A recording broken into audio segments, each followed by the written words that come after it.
right, hello and welcome everyone. Welcome to the very first Michigan FFA Seek to Serve podcast.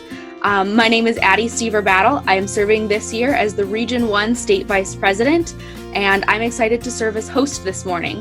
I will invite my team to introduce themselves. Hello everyone, my name is Sarah Albrecht and I'm serving as the State Secretary. Hi guys, I'm Stephanie Harvey and I'm serving as the State Reporter.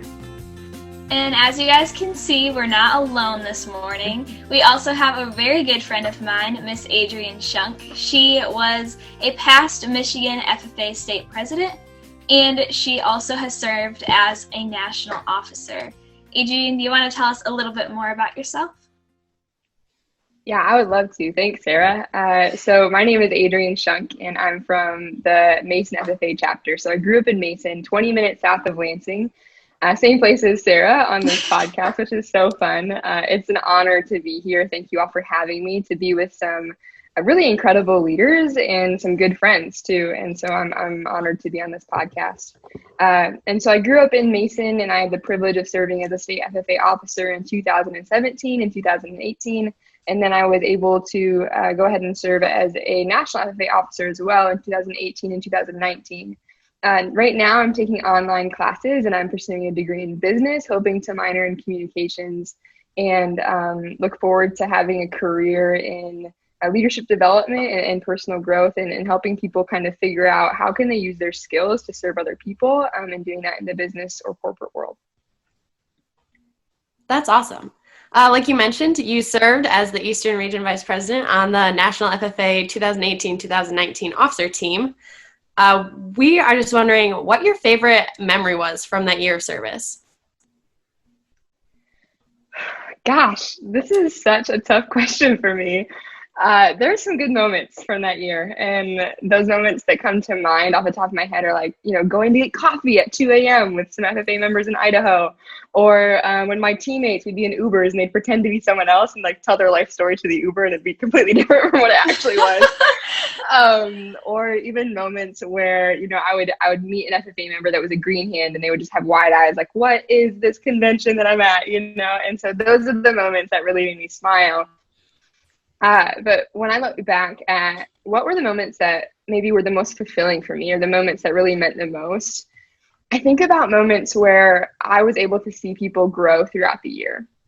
And so maybe it was seeing a green hand give the creed at a banquet, and then like see them at national convention competing. Those are the moments I'm like, oh my goodness. And one that comes to mind that was more longer term is when I saw one of my good friends, Matthew, which is Sarah's older brother, be elected to state FFA office. And I remember when Matthew was a freshman in high school and I was a senior, and I was a junior at that time, and he was at the back of the ag room.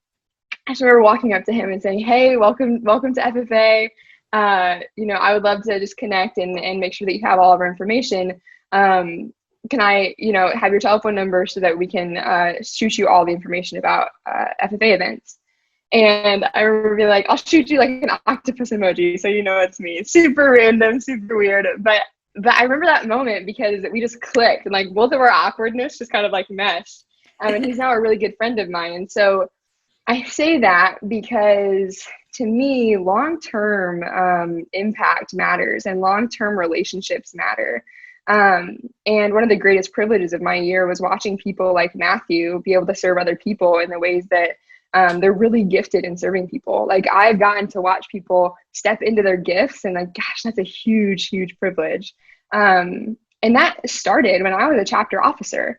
And so when I think about the opportunity that I've had to serve people, maybe one of the most fulfilling for me was a chapter officer. And I'm grateful for the other roles, but the one that I maybe miss the most is being in room 80 of Mason High School Ag Room and connecting with those members every day after school, and having those longer term relationships. So national office was an incredible experience, but I just want to encourage those members out there, like, don't miss where we're at right now, and don't miss being a chapter officer, being a chapter member, being a state officer, a regional officer, whatever it is, a committee chair. because you are impacting people, and the way that we show up to these events, either whether it's on Zoom or whether it's in person, that matters a lot. And so don't forget the impact that you can have there. I can vouch for Adrian on that octopus story. I have heard it a couple times, so it is true. There was actually an octopus emoji there. So Adrian, I know that you are a college student, and knowing you personally, I know you've had a lot going on in the college realm of your life. So can you tell us a little bit about your major and why you decided to major in that? Yeah, for sure. Sarah is not wrong. I have majored in so many things. I have just decided, like, one day I want to do this, another day I want to do this. I have a lot of different passions and interests. But ultimately, I have an end goal. And so it's figuring out, how do I gain the skills that I need to meet that end goal.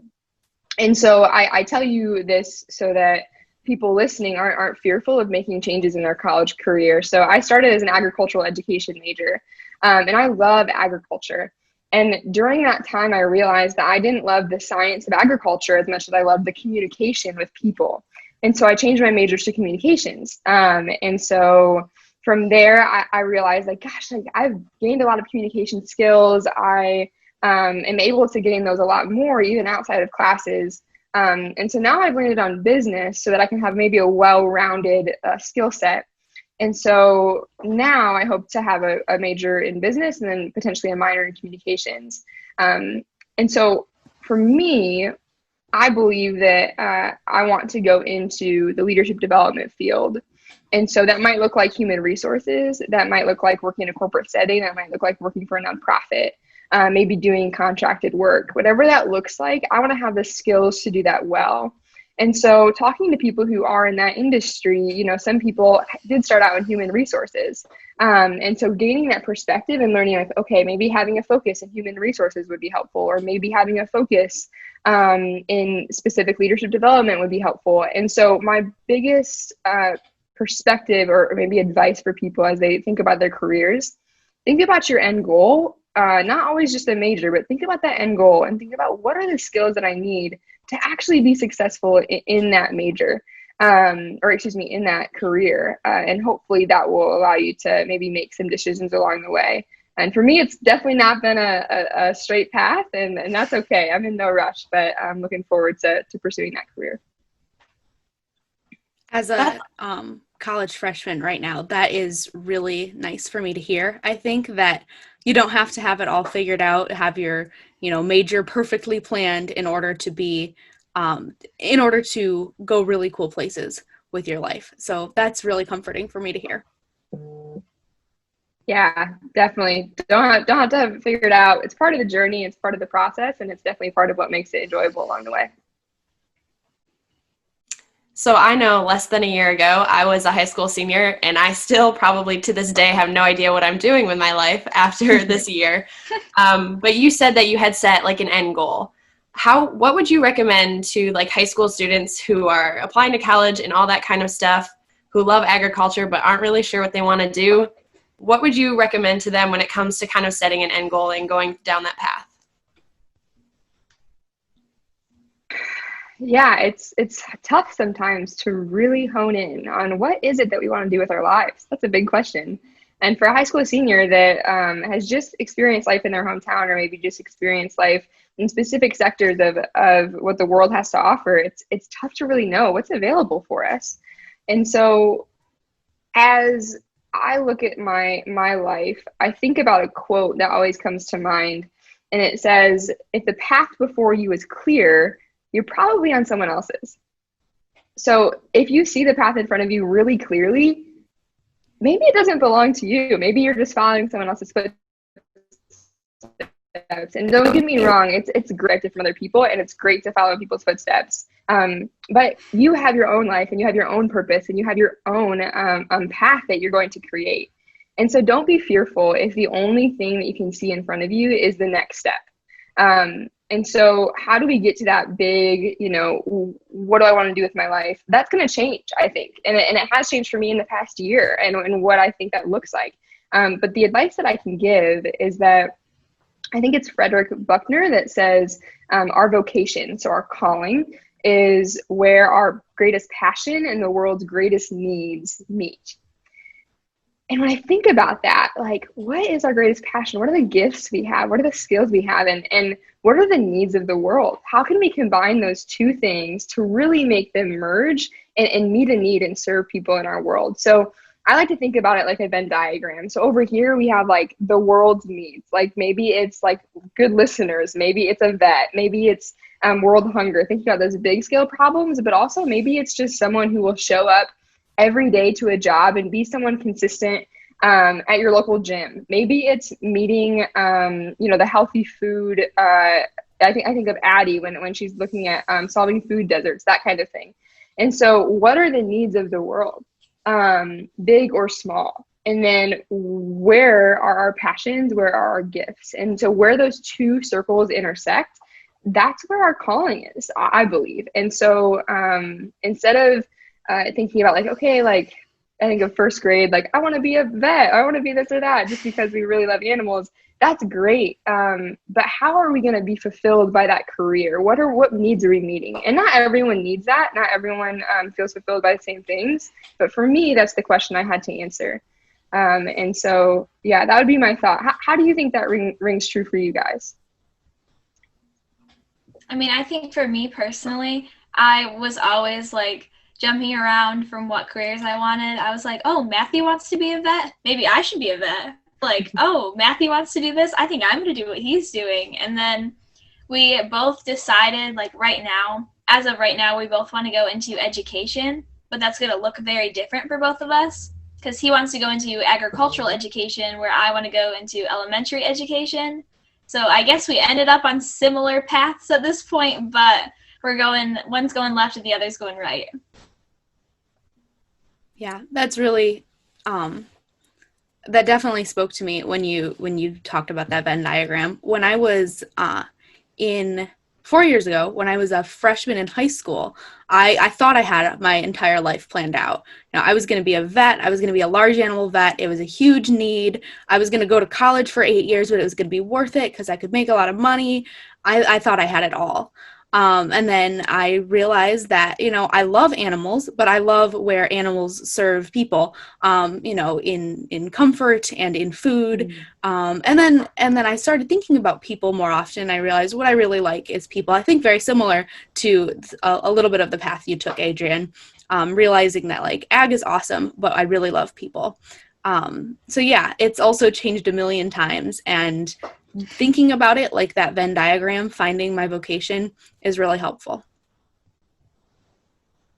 I would definitely have to agree. I'm the first kid in my family who has an ag and FFA type background, and my younger sister followed in my footsteps, and she's an FFA as well. But she has her life planned out. She's going to be a vet, and she's going to go to MSU, and she knows everything she wants to be. And that is definitely not true for me. I'm still trying to figure things out. Because I have a lot of different interests, and I know I can be influenced by social media type things. For the longest time in middle school, I wanted to be a doctor because I watch Grey's Anatomy all the time. So that has definitely been a struggle and something that is super relatable when I hear your story about school. Yeah.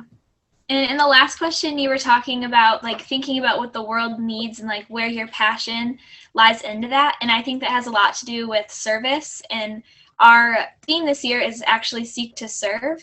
So we would love to hear your idea of service and what service means to you. Man, that is an incredible theme. Way to go, team. I love that so much. And I know I'm talking to 3 state officers right now, and I know that the people listening right now are FFA members, and the last line of our motto is living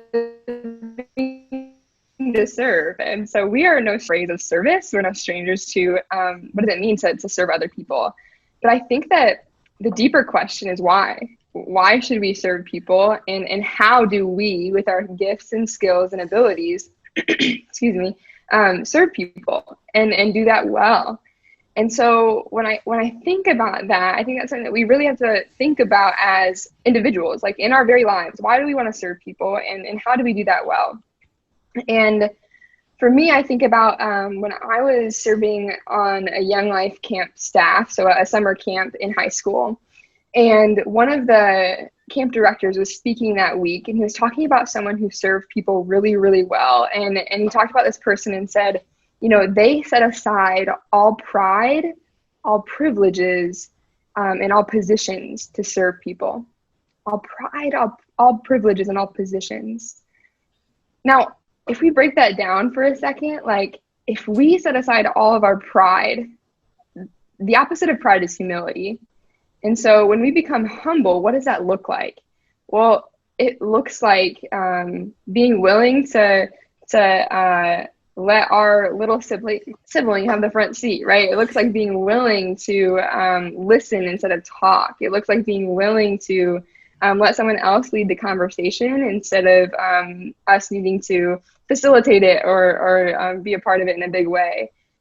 So I think that being humble is super important, and that's not an easy thing for me. I think that like our human nature has us be prideful, has us be a lot of different things, and so what does it look like to intentionally be humble and learn humility? I'm still learning that. And when it comes to setting aside all positions and all privileges, I think about like, man, it's a privilege being the oldest kid maybe in a family to sit in the front seat, sit shotgun, right, on a road trip. But how cool would it be if you turned to your sibling and said, you know what, I think you should sit in the front seat. You've been awesome lately. That's a great way to serve someone. I think about maybe as a chapter officer, we might think, gosh, like I'm sitting at the head table at my chapter meeting. We always eat first. What would it look like to actually let other people eat first and intentionally say, no, I'd love for you to go first? What would it look like instead of being the first one to grab a microphone at an event, actually be the first one to grab a mop and when we're cleaning up? And so how do we be people who set aside all of our pride, all of our privilege, all of our positions? And don't get me wrong, those things can be great. It can be a really good thing to have privilege and to have positions that allow us to influence people. But sometimes when we get caught up in those things, we realize that maybe we're missing opportunities to serve people well. And so I just remember that camp speaker talking about whenever he entered a building, he would say, I'm here to serve. Anytime he entered a building, we enter a lot of buildings in a day, you guys. And so like, if we're walking into our house, like saying like, I'm here to serve. If we're walking into our class saying, I'm here to serve, putting that in our minds, like that is a game changer. And I don't say that to myself every time I walk into a building. But sometimes it comes to my mind and I like have my hand on the door handle and I'm like, oh wait, why am I here? To serve. And thinking about that, how do we do that? And so like, quick question for you all, something that has always helped me when thinking about how can I serve people well is how have I been served well? What do you guys think is like, gosh, so when someone does this for me, I feel really, really served? Anything come to mind? That's a really good question.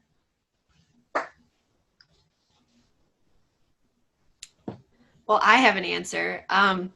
As a chapter officer, and especially my senior year when I was starting to like amp up and like running for state office and all of those kinds of things, I can like vividly remember different points throughout like leadership contests, because we my chapter practice Monday through Thursday after school until like 8:00. So like we were there all the time, and that's where I spent my days every single week. Preach. And I can yes, it was crazy. And I can vividly remember certain moments where like members would just come up to me and be like, we're so excited for you, Steph. We can't wait to see how things are going. Or they would like just drop off like a stuffed animal because I was stressed in the last practice or something like that. And that was one of the most like humbling experiences to see how much people were there to support me. Yeah, just being supported, right? Just a word of encouragement that says like huge things about our needs and about, how can we serve people well. I think for me, it was like right at the beginning of my FFA journey, because I didn't start FFA when I was a freshman. I started my sophomore year. And during that freshman year that I wasn't in FFA, I was definitely not my best self, and I know that. And I know I was kind of hanging around with people that wouldn't have pushed me to be my best self. But I remember, and I will always remember, at the county fair between my freshman year and my sophomore year. Matthew was showing a pig or something, and I was there to watch. And this crowd of people that were in Mason FFA all came around me, and they were like, Sarah, are you going to take ag leadership? And I was like, no. And they were like, okay, no, like, change your answer. We're going to keep asking until you say yes. And it was funny, and I was like, why do I need to take it? I guess I don't understand.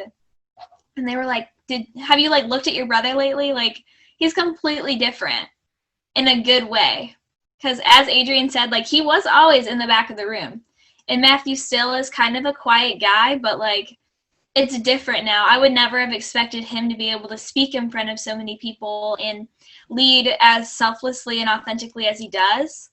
And that I was like, oh, like, you guys want me to be like that. And that was like, they saw something in me that I never expected to see in myself. And I think people being able to look past your current self and, like, see who you can become and push you to be that better person is huge. And that will always, like, be something that really changed my whole momentum of my life. And I definitely wouldn't be here if that group of Mason FFA people did not come up to me at the county fair. So I will always appreciate that. This conversation makes me think a little bit about, like, those 5 love languages. One of my top is quality time with other people. And so I definitely feel most served when, like, when I'm excited about doing something and somebody wants to do it with me. And that makes me think about my really good friend Pearl. And I would say she's definitely a person who, like, exemplified that humility and service. I would have all sorts of wild ideas about, like, what to do in the FFA chapter, what to do in the 4-H club, whatever it is.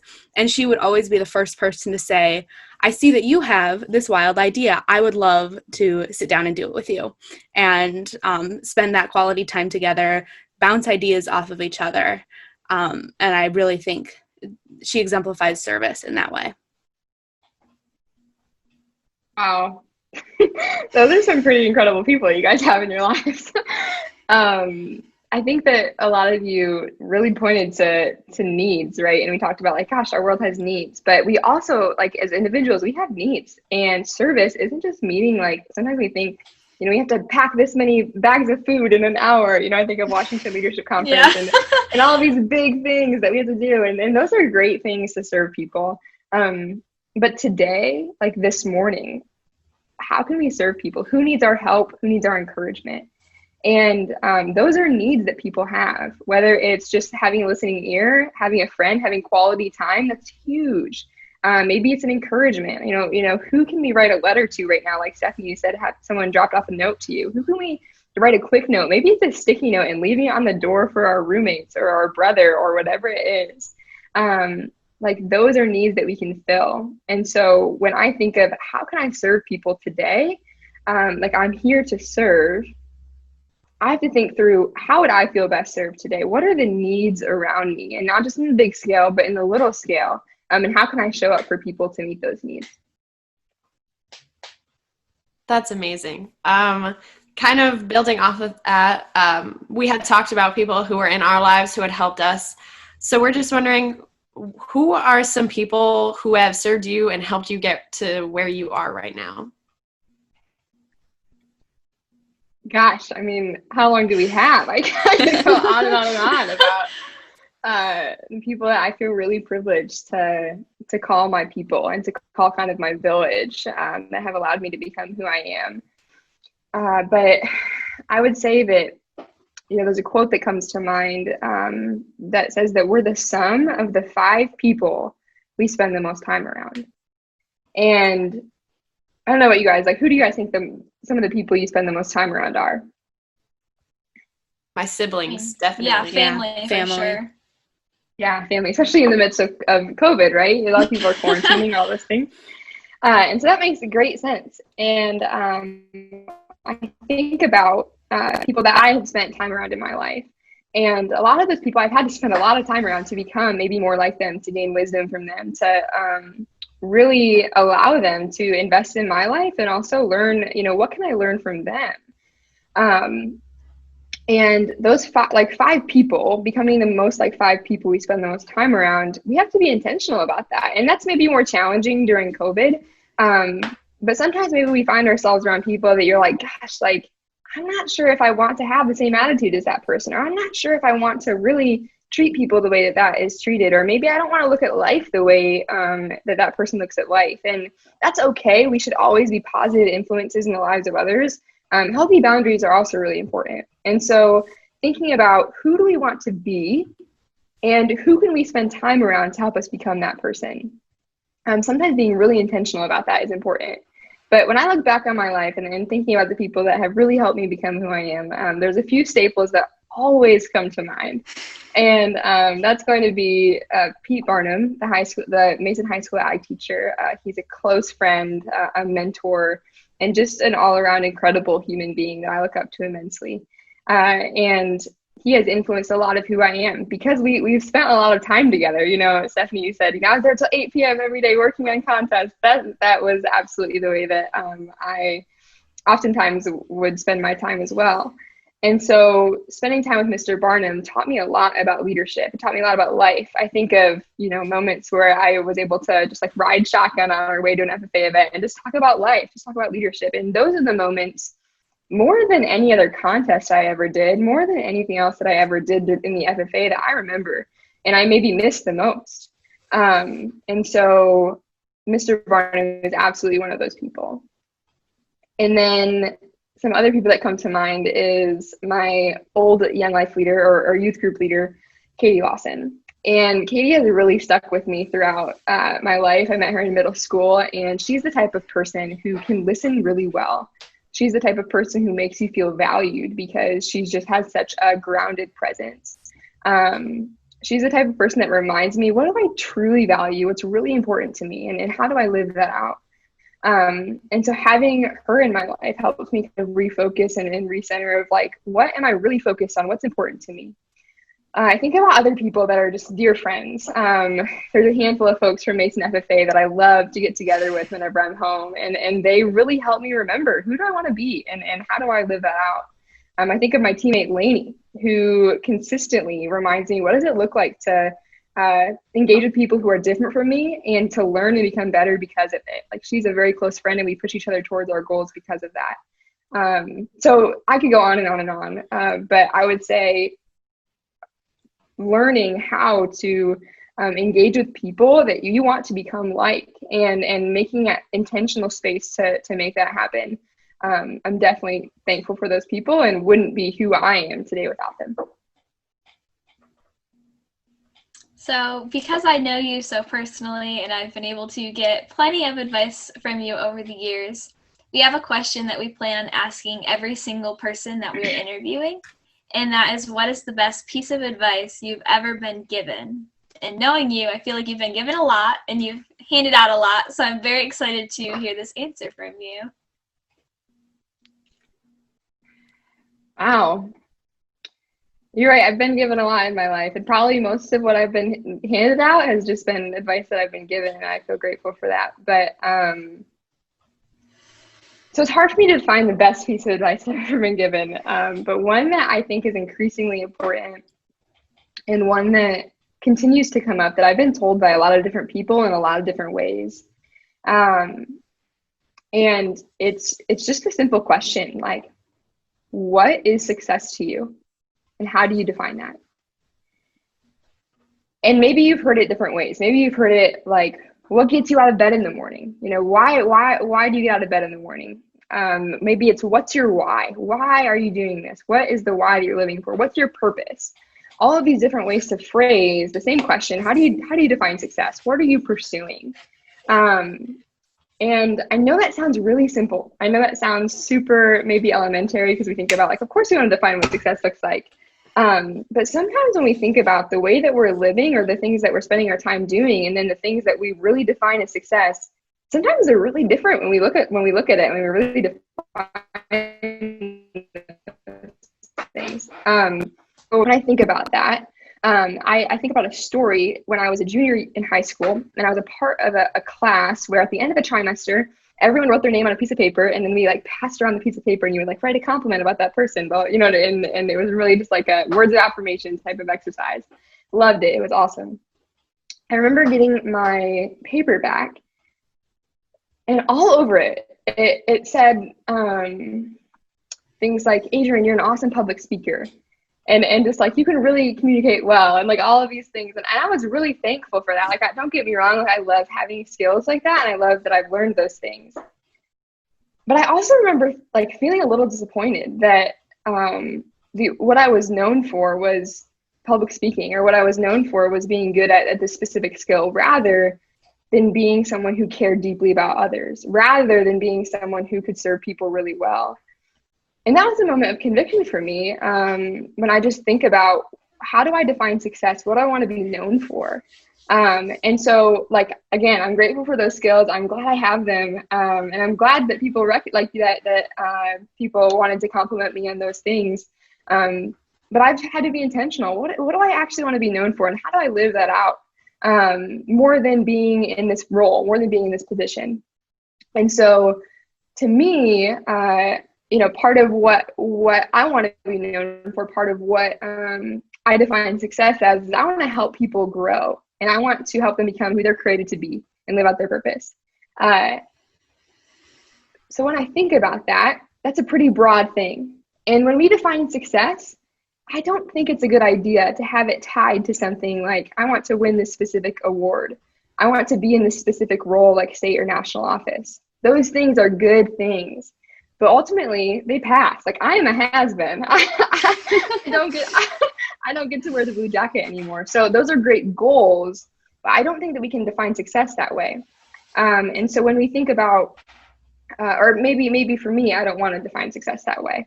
And so when I think about, how I might define success, helping people live out who they're created to be, I can do that in a lot of different ways. I was able to do that as a state FFA officer. I was able to do that as a national FFA officer, even as a chapter officer, encouraging people in their gifts. But also right now, waking up this morning in Traverse City, Michigan, I can write a note to a friend. I can show up at someone's door and just encourage them.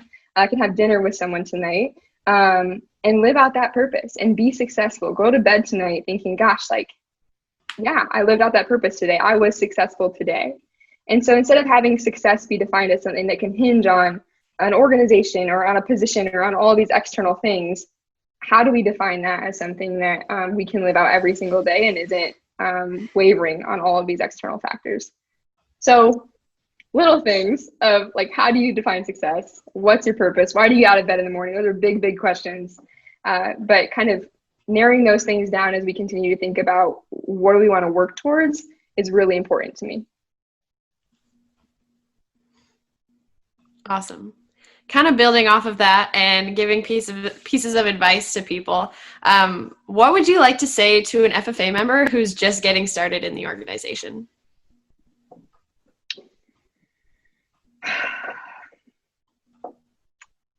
I've borrowed a lot of words from Pete Barnum during this interview, and I think that his voice is often in my mind. But I just think of something he always told me, and he just said, Adrian, you be you.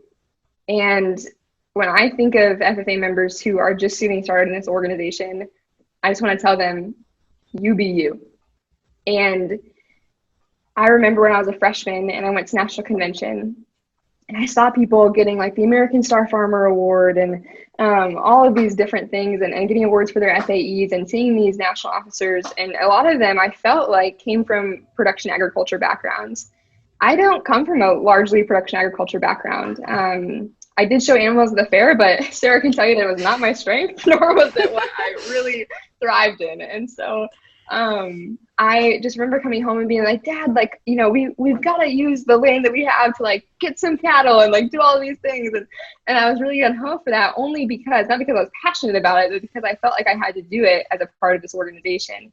But that wasn't really an option for my life. And I wasn't really passionate about that. And had I done that, I would have missed out on a lot of other opportunities. I wouldn't have been able to invest my time in the things that I was passionate about, like public speaking, like doing conferences and conventions, like mentoring younger members. And so those things are great things for people who love those things. But for me, that wasn't it. And so to that member that is just getting started, you be you. There is something for you in this organization. And maybe it's doing band at state and national convention.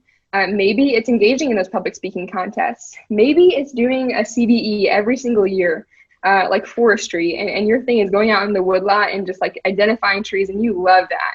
I don't know what it is for you, but there's a place for you here. And don't be afraid if it looks different from the people around you. In addition, like maybe you're on a team right now, maybe you're serving in a leadership role. Don't be afraid to be different from the people around you either. You be you, and bring your strengths, bring your values, bring your talents to the table, because we need them. And so that would be my biggest piece of advice, not just in FFA, but in life. You be you, because you're not going to be able to find that success. You're not going to be able to feel fulfilled and continue to serve people unless we're really walking out of who we really are. That reminds me a lot of just like Mason FFA in general, because for ag leadership, every single trimester and every single year, we would always take a personality test and then have to like talk about it with everyone. And eventually, this chapter officer team had to take it, and we had to like make posters and explain to all of our teammates, like, this is how I'm going to act and this is why. So this is how we need to learn how to communicate. And I think that was huge for us, because I was so focused on how I saw things and how I needed to be communicated to, that I didn't realize my style of communication was like hurting someone else, and like it wasn't letting them be who they are. So I really like that piece of advice, and I feel like it's really crucial for people to learn and understand. So I think this is one of our last questions that we have for you, Adrian, and I think it's a very fun one, and I would love to hear your answer for this too. What is your favorite joke? Deep stuff right now, guys. Guys, I don't know if I have a favorite joke. This is such a hard question for me. It's hard for me to think of one on the fly. Guys, I don't know. What's your favorite joke? When I was little, my grandparents had a dairy farm, and my favorite joke, because I loved the cows and because I loved like you know when you're little and like just anything sudden just makes you giggle. My favorite joke was you say knock knock, who's there? But before the kid can say who's there, you just say moo, interrupting cow. That's my favorite joke. That's a good one. That's a really good one, Addie. Stephanie, do you have one?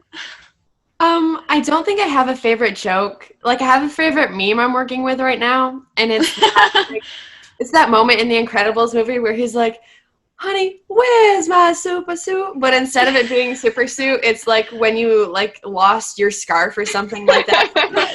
I was like, that is really good. See, I'm kind of like Adrian, where I don't have a favorite joke. I'm not like a funny person. At least I don't think of myself that way. So whenever people ask me, I mean, I think I'm funny accidentally a lot. I don't know if that's Same. Yeah, I'm funny. I'm fun to laugh at sometimes, and I'm able to laugh too, which is really good. Definitely. But yeah, I know Caitlin Henney, when she like sends us an email, at the end she says like, send us a joke or a quote, and I'm like, oh, like I don't know what to say. So sometimes I just reply with, thank you for the information. I would send you a joke, but I'm not that funny. But I actually tried the other day, and she apparently thought it was funny. So I can tell you that one, but I don't know how funny it actually is. Well, now we need to know. Okay, so the joke is, I'll give you guys time to answer too. What country's population increases the fastest?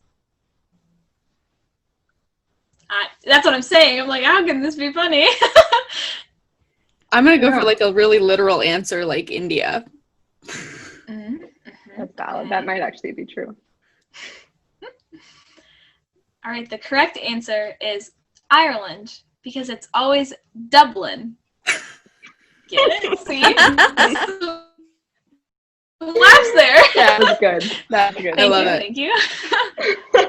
I'm Addie. I'm Sarah. I'm Stephanie. And I'm Adrian.